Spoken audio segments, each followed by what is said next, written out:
I am Michael Sebastian. I'm the editor-in-chief of Esquire magazine. Thank you.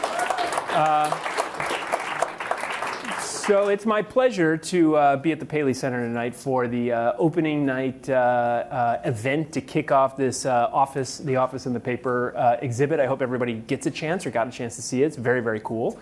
And we just watched, episode 104 of The Paper, which was directed by Paul Lieberstein, who's here tonight. And we watched episode 107, which was written by Alex Edelman and directed by Jennifer Celotta, who's also here tonight.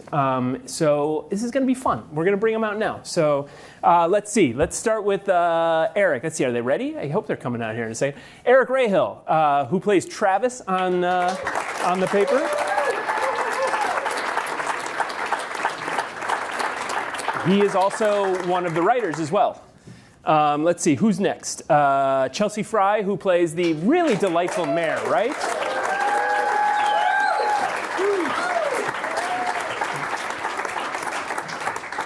Alex Edelman, who plays Adam, who's also a writer on the show and a consulting producer.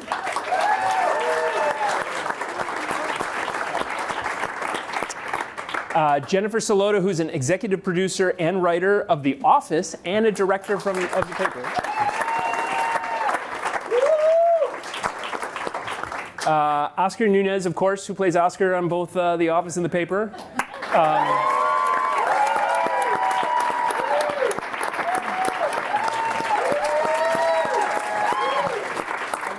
Walking out and Paul Lieberstein held my jacket. It's funny. Yeah. He's also the only one who's dressed like his character, too, tonight, which I feel like is really interesting. And then finally, Paul Lieberstein, who's an executive producer, writer, director, and plays Toby in The Office.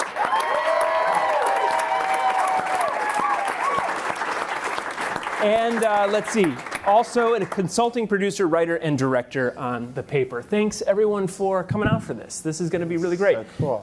So it is the 20th anniversary of the premiere of The Office, which is kind of hard to believe. And as we know, that show is not only a phenomenon, but it's become a real cultural touchstone for multiple generations. And we're going to talk about The Office, we're going to talk about The Paper, but there's a question that I'm just dying to ask all of you first, which is when we watch The Paper or we watch The Office, and there were these kind of ambient scenes, or there was like two people talking, and you would have to be doing what looks like work in the background.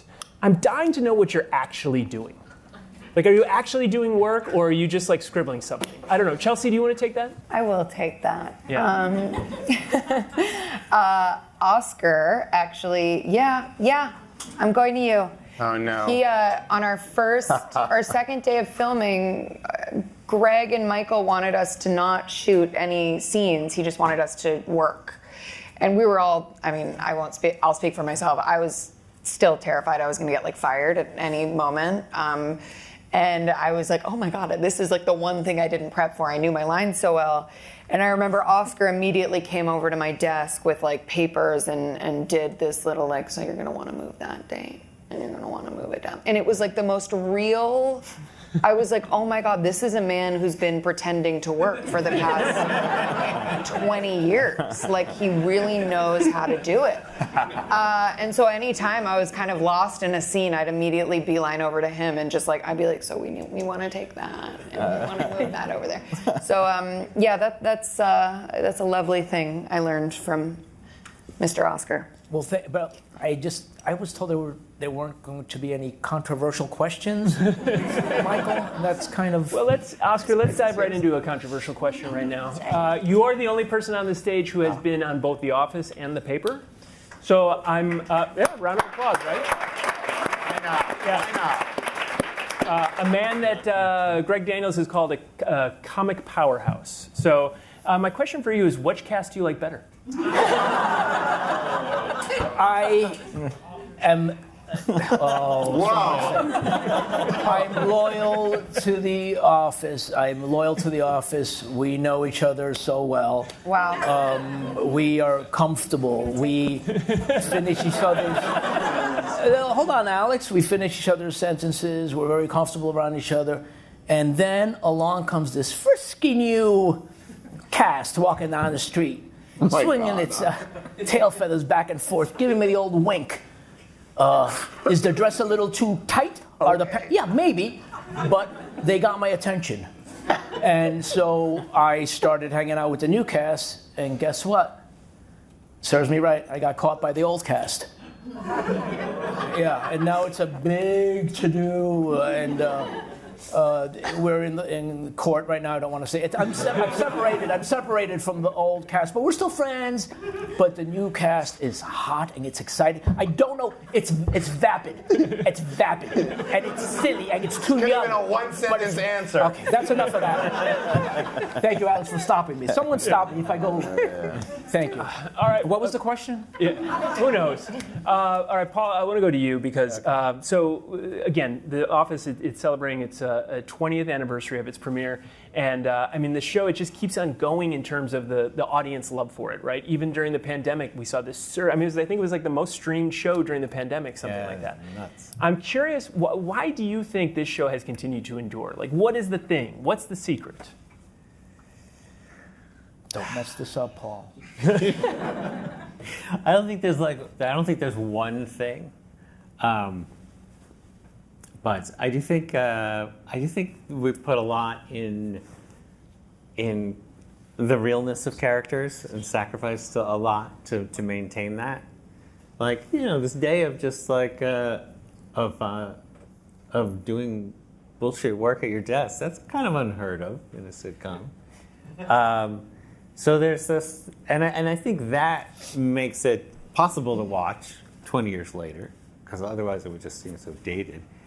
And then, like, this character of Michael Scott, who I do think is like just one for the ages, to say nothing of that it was played by Steve Carell, is just a guy who wants friends and wants to be liked and wants to have a good time during the day. And I think that is just such an easy in for everybody and so relatable. That there you go. Everyone's in that situation. A kid is in a classroom with the teacher in charge, and you have no power. And everybody in some way is in that situation. But I think we grow to love the characters so much, and I think that's something that's really great about. I don't think that's part of it. You don't think? No. Was you serious? No. It's everything. Yeah. And that's one thing that's great about the paper. By the end, you're rooting for them. You know, you want them to succeed. You and Toby and Michael Scott, you know, obviously had this long-running feud. How do you and Steve get along well in real life, or is that? He hasn't called in a while. Yeah? No, he was great. We did really well on.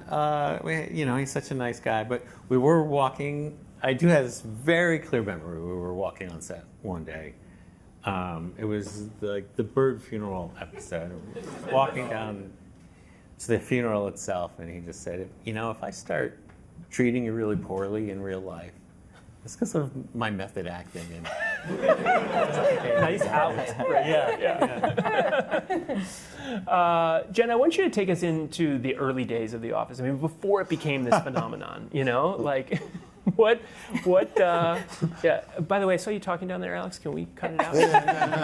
Thank you. I actually looked at them and said, can you believe we get to be in this, like, world? Yeah. It's really cool. No, please, I've never seen the show, personally. I'm not a fan, but, like, take us into those early days in The Office. So, you know, I mean, what was it like? Did you have a sense like this was going to become a thing, or was it just a disaster? Yes. No. Well, I joined season 2, so I missed the first season. And I knew that I was a fan of the British show, and I was nervous a little, like, oh, you know, here it's coming over to America. Let's see how it goes. And I knew Greg Daniels was doing it, and then I got excited, and I loved King of the Hill. But I was on Malcolm in the Middle when the show did its first season, and I was on this other show, and every night The Office would air, I would come in the next morning and just talk only about The Office. And the people there were like, we're trying to write a different show here. And I'm like, I just loved it. And then season 2, especially early on in season 2, it felt like it was like an inside joke with us and the fans. Like, people hadn't totally discovered it yet. So when you met a fan, they were super, super like high on it and excited about it. This is a jump ball for the paper cast right here, okay? You were joking about it, Alex, but did anybody down there not watch The Office until you got this job? I don't think Sabrina had seen much of The Office. I'll admit, I hadn't seen too much of The Office because... You said you saw all of them. No, not true. I had seen sporadic stuff, and I knew the world really well, and I loved different characters and small moments had places in my heart. But it was like that time in my early 20s where I was like trying to make it as a comedian. I wasn't watching a ton of television, and so I missed a bunch of it. But the funny thing is, I think this sort of Greg Daniels cinematic universe has spawned a lot of. He's like a really good vampire. Like, he has bit a lot of great writers. Like, he's a great teacher, like Justin Spitzer and Mike Schur and Mindy Kaling and B.J. Novak and Lee and Jean and Jen and Paul. Like, it's a murderer's row of writer-performers, and he finds great untapped comedy talent because he doesn't want to pull you out of the world. Like, we were figuring out who would play my wife on the show, and like just getting to watch him go through the casting process. Like, there is no one who thinks like Greg. So like, getting to work with him made me appreciate the show so much more, and I've actually started watching some of the old seasons. It's really good. Thank you, Alex. Yeah, I've got some notes, but it's a little politically incorrect. No, I'm joking. Alex is into opera. Just say it. Yeah, you know, I can't make any. I don't want to make any jokes that are disparaging. Let's talk about Greg Daniels for just a moment, because he's obviously become one of the greatest television writers and showrunners that we have, and he seems like such a nice guy, at least in the interviews that I've heard. Is that true? Is he really that nice? Yeah, that's true. Yeah? Yeah. It's crazy. Yeah? It's crazy how nice he is. It's Yeah. like, you don't need to be this nice. Like, he just like from day one, I felt like, it was, sorry, I don't know why I just like took that question. No, go. No, go for But it. here I Go for it. No, it was so scary to join this world. I think, at least from my perspective, it was terrifying. I am somebody who grew up watching The Office, and from minute one, he just made you feel like you were part of it. Yeah. It was always collaborative. It was always asking you questions, what you felt, and it just made it so much easier. It kind of took the pressure off, even though there was so much pressure. Yeah. You sort of joked about this, the politically incorrectness, but I'm curious though, for the folks that worked on The Office, was there? I mean, cringe comedy. This you perfected it. I don't know if you invented it, but you perfected it, right? Were there ever moments where you were like, maybe we're going too far here? I'll let Eric answer for me. Eric? They towed the line perfectly. There's nothing you can comment on that they did wrong. I mean, I'm not asking. They bodied it. Yeah, I mean, if you want to give me specifics, fine. But I'm just more asking, like, what was that like? I mean, I didn't think we were going too far. I've heard a lot of people about Scott's Tots thinking. What? Yeah. Yeah. It's a wonderful, it's very funny, Yeah. but that's the one we hear people. But there's That nothing. people kind of can't handle. But I thought it was wonderful. It's not inappropriate. I guess it's hard to watch. We really like Dinner Party was, oh my God. It felt, it's one of my favorite episodes of the show. I did not write it. Gene and Lee wrote it, and it's brilliant, and it's so cringy, but I just wanted more. Like when Hunter's singing That One Night, I'm just like, they're sitting around listening to this, and I'm just like, oh yes. Like, I think I really like cringe comedy. They did it. Right? They had sex. They definitely did it. Yeah. I wonder. So actually, in a story with Esquire magazine, you guys should all read it, by the way.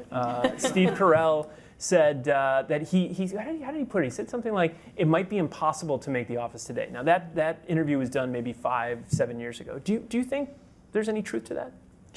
We came 5 back. to 7 years ago. Yeah. Things have changed. Yeah, that's true. Yeah. Yeah. I think things are more accepting now. We're in an atmosphere of. Oscar loves this type of shit. Oscar loves the I don't watch the sarcasm. news. I don't watch the news at all. I feel a love and a freedom like never before. Expression, say whatever. Comedians are Oscar. really safe right now. I'm being told to leave the stage. I went too far. Sit down. Don't commit to this one. Comedy is very temporal.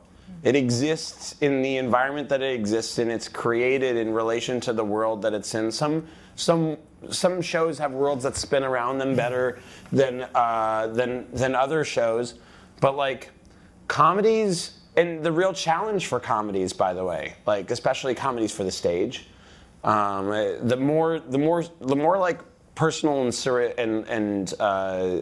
serialized it is, the harder it is. And comedy is funny, if I may interject.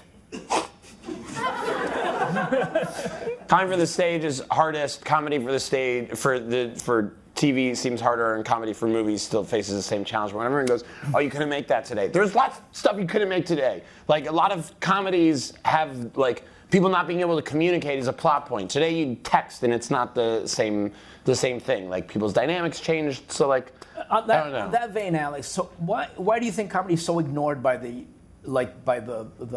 Academy? Like it's weird. Because I mean, like, I don't. This doesn't seem like the time or the place. If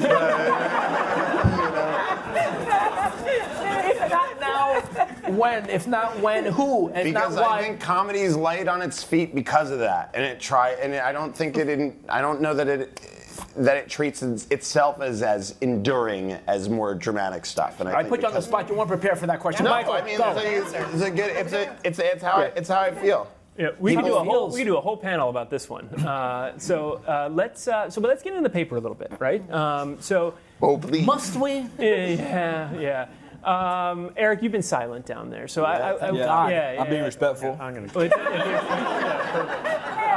He says one thing and it's funny. I threw him a question. I let him answer for me. Yeah. That's right. Tell me about. So you were hired first as a writer, correct? Yeah, and then you got the role as Travis. Tell us about that. Well, they initially wanted me as an actor-writer, and I had a meeting with Greg and Michael in like December 2023, and it was like so excited to meet with them, and they were like, "We're thinking about you for an actor-writer. We love your script. Why don't you send us some stuff that you have for acting, and we can review it. We'd love to maybe have you on board." And so I made this movie with my buddies called Rap World, which is so good. It's phenomenal. Yeah, it's set in like 2009. It's like DVD, like found footage, and I sent that over to Greg, and I didn't hear from them for 5 months. And then I got a call, and they were like, "We want you as a writer, but we watched that movie, and like to be honest, we like did not." Greg didn't love it. Like rap. It's okay. It's not for everybody. So then we got in the room, and then there was just like one character that hadn't been cast. I was like, I'm pretty sure this is who they had me in mind for. And then it was like 5 months of like auditioning on the side, and then the night before the first table read, Greg's assistant Juliana was like, "I think you're going to be like essentially auditioning at the first table read." And so I was like, like shaking reading at the table, but He then crushed it so hard. Yeah, oh thanks, Alex. And then they had the cast get together for a picture, and then Greg tapped me on the shoulder and was like, "Why don't you get in the picture?" It was nice. Sweet. You guys. Now, you don't know the best part. His brother and buddy are here. Stand up, fellas. Take a bow. Stand up. Stand up, guys. Stand up. Stand up. Stand up. Come on. For real? That's right. For real? That's right. Yeah. He's crushed. This is for everybody here in the group. I'm curious how kind of reverential you were to The Office as you were making the paper. Like whether it was in the writer's room or whether it was when you were actually shooting scenes. Like were there references to the show as you were doing this, or was it really like just its own thing in that sense? Well, I mean, what do you? I think I didn't remember it coming up a ton. I think we were trying to really hard to write a new show. And I think occasionally, though, we would wonder, did they do any version of that on The Office to make sure to not do it? Yeah. And I think that was I think it's to the show's tremendous benefit. But there were a couple, and also it was a little bit above our pay grade to be like, why doesn't Creed pop in? Like that's a real Greg. Thing, but the first episode, the new writers, had me down as deaf mute, that I suffered some sort of accident. And Greg Daniels had to step in and go, no, let Oscar speak. People seem to like him. Let him speak and be there. And so they had to go and change it because Alex was... This is not true. You know, we weren't even able to initially, Oscar was a secret, and we had to write him as Felipe. What was the name? Felipe Del... De la Ladrillo. Casa de Ladrillo.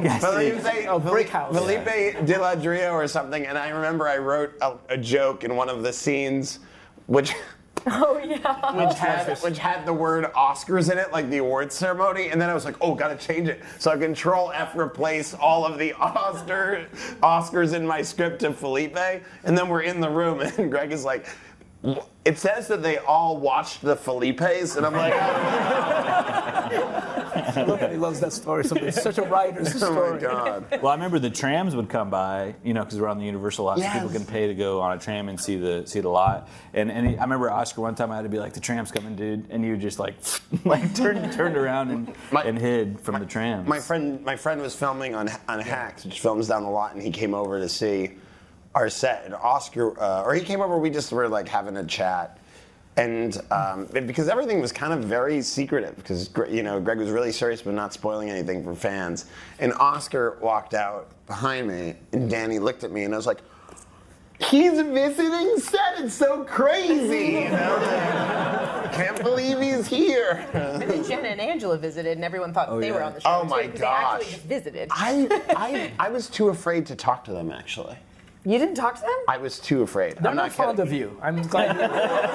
One more than glad the you other. made that. I'll tell you. Yeah. Figure it out. There is something that you guys kind of created in the office and perfected, and then in the paper you guys do so well. And it's like the fine art of glancing at the camera, where it's something I noticed it. Chelsea, I noticed you do it in like such a really great way. I mean, Oscar, you kind of you're a pro at it, but. Chelsea, is there a technique that you kind of have to hone there, where it's like, how do you glance at the camera and do it naturally, but as like a normal person would who's being filmed?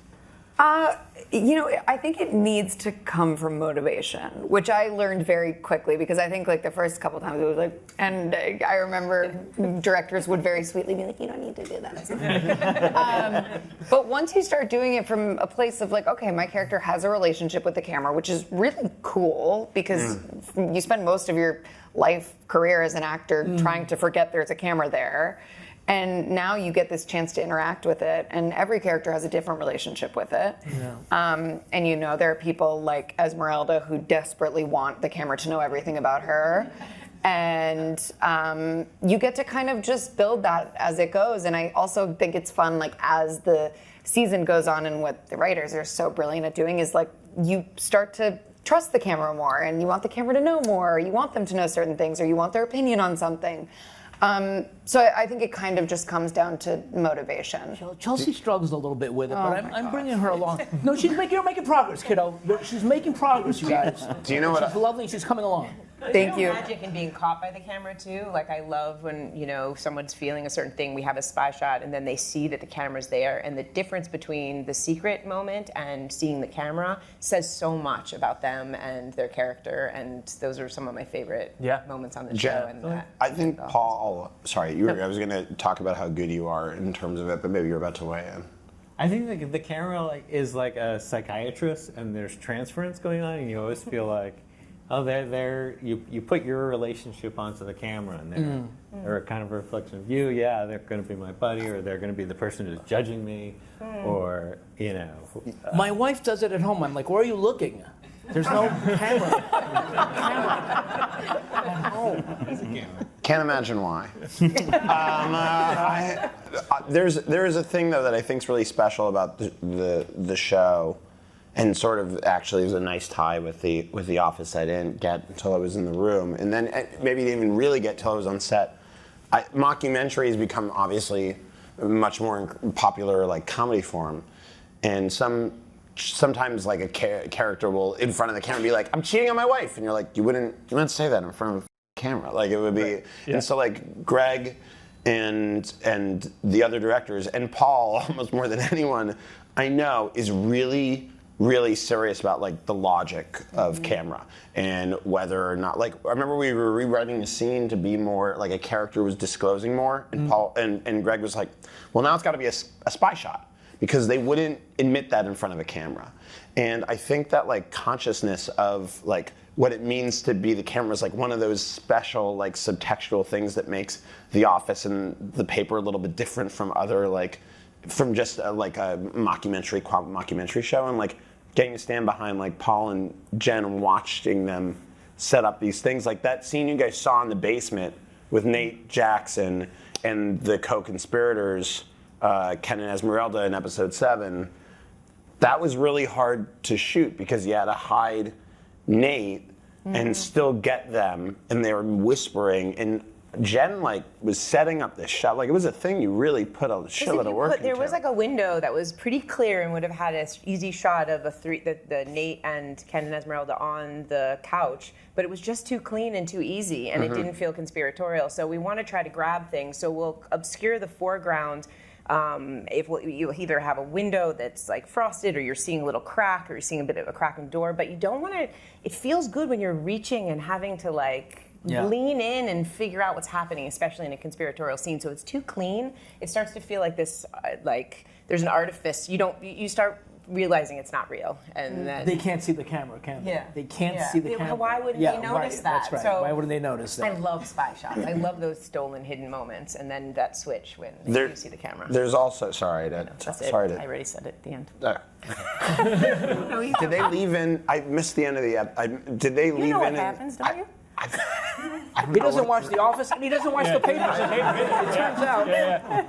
Jen, when you got the call from Greg Daniels that this show was happening, what was your reaction like? Were you excited, or were you kind of like, oh, we're doing this again? Oh no, I knew if Greg was excited about it and that it was going to be great, and I knew about it. I think like it's scary when I'm so proud of The Office, and it felt like magic. So it is, but I know there was a little bit of nerves of like, can we consider lightning in the bottle twice, you know? But then I was like, Greg is a genius, and he casts incredibly talented people and is very collaborative, and I love that out of the gate it feels different. It feels different of trying to get this paper off the ground and everybody trying to do it. It feels very different to me, and I love that the reviews are saying that it's different. It's not The Office. I had that for a split second too. Yeah, nervous. On the set, before I'm like, it looks like the, and then people start talking, and you're like, okay, here we go.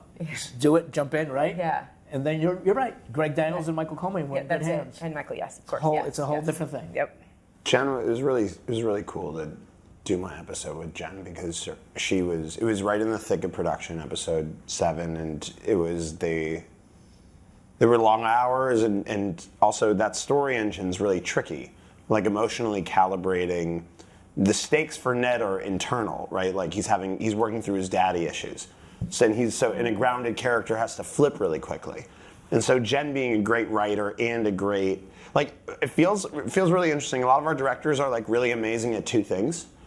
Like Jeff Blitz, who did our finale, is an amazing Oscar-nominated documentarian. Yana, who did episode 3, is like one of the great editors of documentaries in like the history of modern documentary. Like, you know, Paul is apparently an actor, and like and Jen was a showrunner on The Office, so she knows writing, she knows direction, and so like watching her finesse of what could have been a really tricky episode with such aplomb was really it was really cool. It was we amazing. were actually sitting in the back here watching you guys watch it, and when the I Love You happened, we were like, oh, they're in. Yeah, totally. Like, it was like, a stress. Even now, like there's a stress of like, did we handle that delicately enough? That's also David Rogers too. The editing, the editing on this show is like the best thing. Is the best thing ever. The editing's so good. Sorry. Eric, Donald Gleason, who plays the editor-in-chief, he had said that he went to, I think he went to Toledo and talked to like local newspaper reporters to kind of get a feel for this. I'm curious, did you do anything like that to prepare for your role? Did you go fishing or something like that? Nah. Like, where does the character of Travis come from? Travis, I think, is an everyman. Yeah. He's what is he like? You know, I think his interests are diverse. You know, the character was written as like he likes fish. I mean, more than that. But when I read the pilot, I was like, I'm just going off that he likes to fish, and he talks about Buck. And then I think over the season he develops a new, like my thing that I wanted to get in so badly was in my episode where he wears his Brandy T-shirt at home. You know, the artist Brandy? Yeah. And just the idea that he loves Brandy, I feel like kind of, I mean, I put it in there, but it unlocked the character a little bit for me. But these men are multifaceted, and men are very delicate creatures. So that's what I'm trying to show. We did at the office. We went and asked paper employees at a local Kelly paper company what their lives were like, and they were like, "What are you asking us this for?" Like they were so confused. We're like, "Where do you take your breaks? Who bothers you? Where's the lunchroom?" And they're like, "Why does anyone want to know this?" Yeah. But Greg is very research. Chelsea got into it with reporters. Chelsea, right? You go to. I didn't get into it, but yes, I talked to them. Okay. Where do you go? Melvin, Ramona, and I got to sit down with a few of the journalists from the Palestinian Post, which is the local Pacific Palisades paper, and they were so lovely. And it is so important, local journalism, and it is sadly struggling. And it was, of course, like Donal showed us all up and had already gone to Toledo before we started shooting. But it was insane. And I don't think like it was paid for by production. It was just like he just went and just like talked to journalists. And I think he was taking a vacation there anyway. And he decided not, obviously not. People know I'm famously heterosexual. Aggressively so. Oscar. But when Greg said your character's gay, I went on Grindr for research. Just for research. And it was interesting. It was interesting. Like, what? What are we doing? Oh, okay. Because it was for the job. Jen? Yep. It was for the job. Your wife looks at camera at home. She's crying. I'm like, do you like the house? Right? I bought her a Subaru.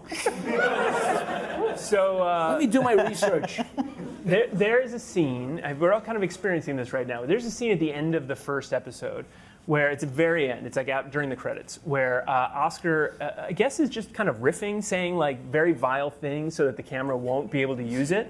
And Alex is in the background, like just doing everything he can not to lose it, basically.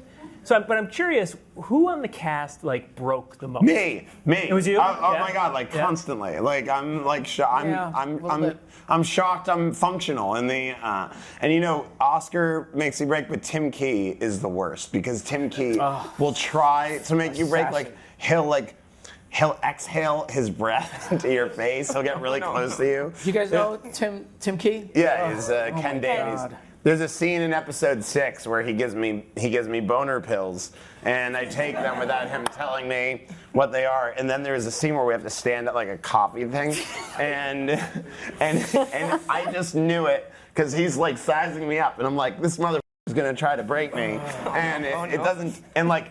He just kept getting closer and closer to me, and I remember not breaking because I was so angry about like how Tim goes to touch my like shirt and then doesn't touch me, and then goes again to touch my shirt, and like Those little throwaways. he does little things to try to, and he'll like toss his head or like get really cool, like sort of like. So poor Alex is having, his character Adam is having these physical things, and he's worried. And he's like, I don't know if I should do whatever. And Tim is like, well, listen to your heart for palpitalike Yeah, it's insane. So. And then at the end of the scene, he looked at me. He's like, and I was like, you thought you? He's like, I break you every other episode. So yeah, I'm like, Funny. yeah, I'm the worst. That You way. guys, The Ballad of Wallace Island, if you haven't seen it. Oh, it's so Great so movie. good. Yeah, great movie. Okay, so last question. Let's talk about season 2. We got renewed for season 2 even before the premiere, which is great news. Hold on. No, I'm not going to joke. I'm curious I'm not what gonna you joke can about that. tell us about the next season, Paul. I mean, I can't. Paul, you're a writer on the show. Okay, let's. It will continue to be about journalism. There we go. All right. Yeah. Anything else? No, not really. No. No Yeah. decisions have been made, and Yeah. still very early. What do you guys hope happens in season 2? Chelsea? I hope for more shenanigans. I mean, I think the beauty of the first season was we kind of like were all getting to know each other and like starting to have these different pairings and getting to have scenes with different people, and it's crazy. It's like every single person. I was like, oh my God, I want a million more scenes with you, with every single person in the cast. So I'm just excited to get to work with you guys again. Really fun. As lame as that is. Same. Eric, you want to add anything there? Same. Are we allowed to take a question from the audience, or should we let them go home? I think we should let them go. Okay. It's been there are, well, I do have this card right here that has some questions from the audience, many of which we have actually tackled. Already answered. But Alex, actually, there's one for you. You are known for your superb stand-up. How different is it working with an ensemble? It's so nice.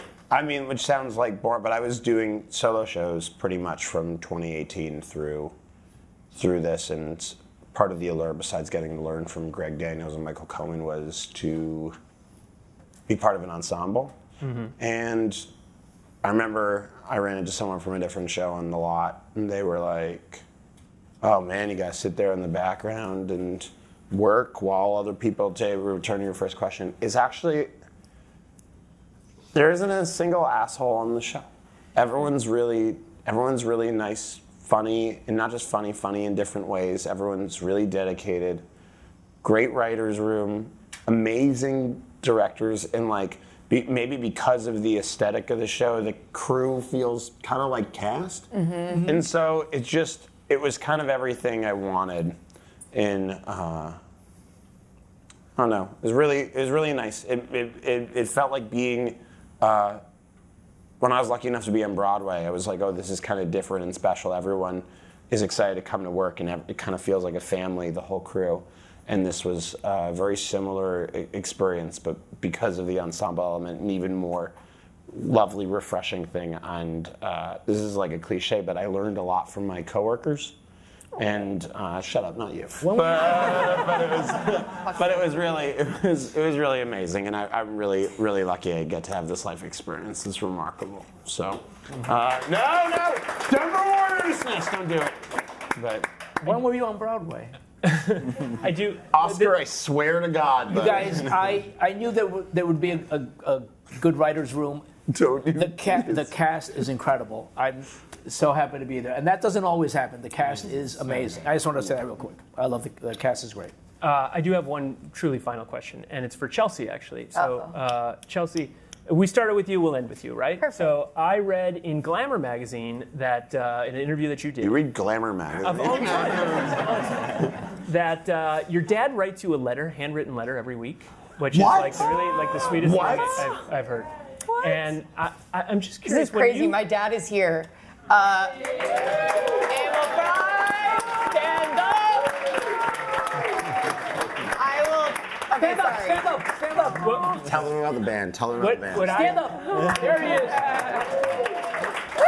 What I would like to know, when writing a the letter show right now. premiered, what did he say in that letter? That is so sweet, because I actually just opened it because I've been away, and so like sometimes I'll get them. This is no joke. Since I graduated high school, my dad has written me a letter every single week. My sister and I both. I know it's like grossly adorable. And he, like, sometimes they're just like stick figures of like him and my mom, like at home. Like, and sometimes they're poems. He just wrote a poem for my boyfriend's birthday. Like, they're just like very random. But he wrote me, and I just read it a couple days ago, and he was just like, we just finished episode 10. I can't believe I get to watch you in this. Something of that extent. My family is not in the industry at all, and it's like as they come to literally every single event. How do you become a comedy person with parents like this? Unbelievable. No, I feel bad. Like every single, like I have to ask the poor amazing PR people at Peacock. I'm like, I'm so sorry. Can I have like at least 2 tickets, because my parents want to come to every single thing, and they've been so sweet to make it happen. But Can you tell them about the band, please? Okay, fine. My dad and I also have a rock band together. And because her dad works in construction, what is the name of the band? Safety first. Yes. All right, round of applause for the panel. And for Chelsea's dad. Thank you very much. If you haven't watched the whole season of The Paper, you should absolutely. It's a wonderful show. And thank you, everybody, for being on here. Thank you. Thank you, Mike. Thank you.